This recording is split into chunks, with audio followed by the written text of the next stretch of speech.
ताई,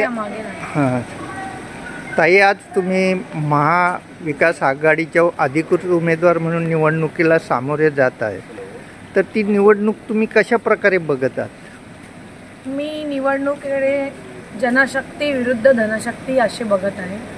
ही निवडणूक फक्त आणि फक्त उरणच्या विकासासाठी आहे। आपण बघाल मागचे 15 वर्ष उरणच्या अधोगतीकडे गेलंय।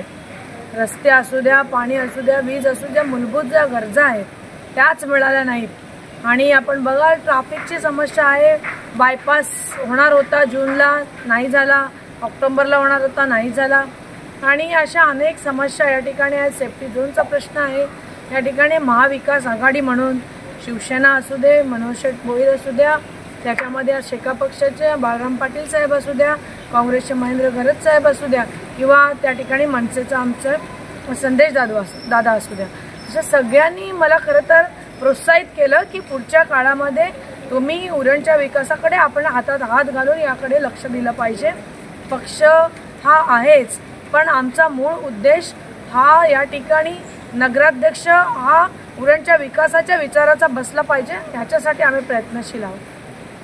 ताई, महायुतीचे भाजपचे अधिकृत आमदार म्हणजे आशिष शेलार या उमेदवारांचे फॉर्म भरण्यासाठी इथं आलेले, त्यांनी एक वाक्य वापरलं की संविधानाबद्दल किंवा इथले म्हणजे महाविकास आघाडी गठबंधनाबद्दल, तर आपली प्रतिक्रिया काय राहील? बघा कसं आहे, सूर्य उगवतो पण तो मावळतो सुद्धा। अहंकार चालत नाही लोकांना। लोक या महाराष्ट्राची भूमी छत्रपती शिवाजी महाराज, शाहू फुले आंबेडकरांच्या विचाराचे आहे, म्हणून या ठिकाणी आज संविधान घेऊन, कारण संविधानाचा विसर लोकांना पडत चालला आहे, म्हणून संविधान घेऊन या ठिकाणी आज उमेदवारी अर्ज आम्ही त्या ठिकाणी दाखल केला।